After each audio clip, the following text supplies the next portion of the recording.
Père et du Fils et du Saint-Esprit. Amen. Évangile de Jésus-Christ selon saint Matthieu. En ce temps-là, Jésus disait à ses disciples, « Ce que vous faites pour devenir juste, évitez de l'accomplir devant les hommes pour vous faire remarquer. Sinon, il n'y a pas de récompense pour vous auprès de votre Père qui est aux cieux. Ainsi, quand tu fais l'aumône, ne fais pas sonner la trompette devant toi comme les hypocrites qui se donnent en spectacle dans les synagogues et dans les rues pour obtenir la gloire qui vient des hommes. Amen, je vous le déclare, ceux-là ont reçu leur récompense. Mais toi, quand tu fais l'aumône, que ta main gauche ignore ce que fait ta main droite, afin que ton aumône reste dans le secret. Ton Père qui voit dans le secret te le rendra. Et quand vous priez, ne soyez pas comme les hypocrites. Ils aiment à se tenir debout dans les synagogues et au carrefour pour bien se montrer aux hommes quand ils prient. Amen, je vous le déclare, ceux-là ont reçu leur récompense. Mais toi, quand tu pries, retire-toi dans ta pièce la plus retirée, ferme la porte et prie ton Père qui est présent dans le secret. Ton Père qui voit dans le secret te le rendra. Et quand vous jeûnez, ne prenez pas un air abattu comme les hypocrites. Ils prennent une mine défaite pour bien montrer aux hommes qu'ils jeûnent. Amen, je vous le déclare, ceux-là ont reçu leur récompense.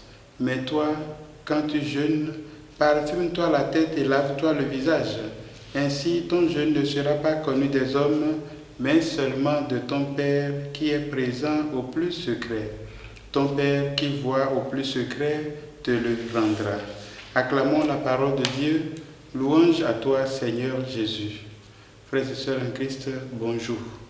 Je vous souhaite en ce mercredi 6 mars, mercredi des cendres, un bon temps de carême, un temps de carême fructueux.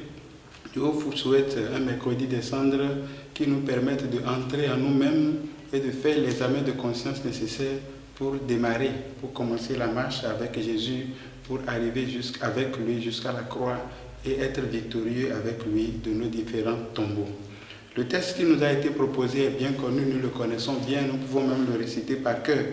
Et donc, je voudrais simplement attirer notre attention sur 3 choses. La première, le simple fait que Jésus dise, quand vous jeûnez, quand vous faites l'aumône, quand vous priez, nous pousse à dire que le chrétien que nous sommes, nous devons réaliser ces 3 choses-là. Mes frères et sœurs, nous devons faire l'aumône. Nous devons prier, nous devons jeûner. Ça là, il n'y a aucun doute là-dessus. Donc, il ne faut pas commencer par relativiser et dire si et si. Je crois que l'essentiel, c'est de comprendre que nous devons le faire. Ensuite, comment le faire et pourquoi le faire?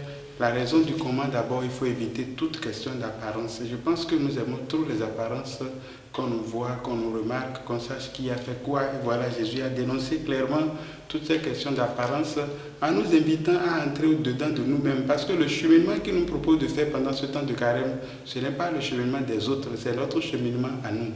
Souvent, lorsque nous allons nous faire écouter, parfois même lorsque nous allons nous confesser, ou bien lorsque nous nous trouvons en face des amis, nous avons tendance à dire ce que l'autre a fait, ce que l'autre a dit, au lieu de nous regarder nous-mêmes, un peu comme ce qu'on nous a déjà dit dans l'évangile du dimanche dernier, je crois, qu'il faut que nous ayons le courage de retirer la poutre de notre œil avant de chercher à aider notre frère à enlever la paille de son œil.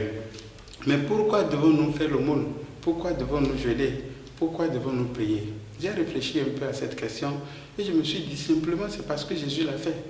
Vous voyez, beaucoup de fois, nous voulons chercher des raisons extraordinaires pour les choses. Mais si c'est Jésus qui est notre maître, si c'est lui que Dieu nous a donné comme Seigneur, et c'est lui qui nous montre ce qu'il faut faire, si c'est lui qui est le Christ et nous sommes des chrétiens, c'est que nous voulons faire comme lui. Et pour cette raison, nous jeûnons parce que Jésus lui-même l'a demandé aussi.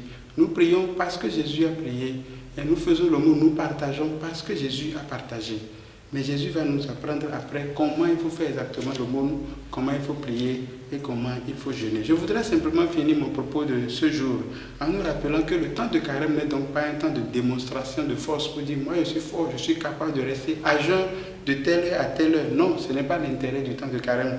Mais c'est plutôt un signe de conversion, le signe d'un cœur contrit et d'une volonté de conversion qui veut marcher à la suite du Seigneur, qui veut expérimenter dans sa chair ce qu'expérimentent les pauvres, qui veut essayer de se tourner vers le Seigneur et de laisser le Seigneur être le tout de sa vie. Voilà le temps de carême.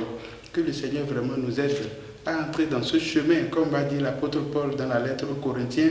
Il dit pour que nous puissions nous laisser réconcilier avec le Seigneur. Voilà, c'est un temps qui nous a été donné pour que nous laissions le Seigneur nous réconcilier avec lui.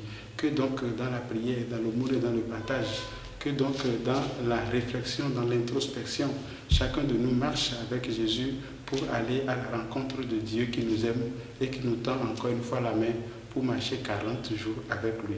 Dieu soit loué et qu'il vous bénisse, qu'il vous accorde un temps de carême fruitier, lui qui est vivant maintenant et pour les siècles des siècles. Amen.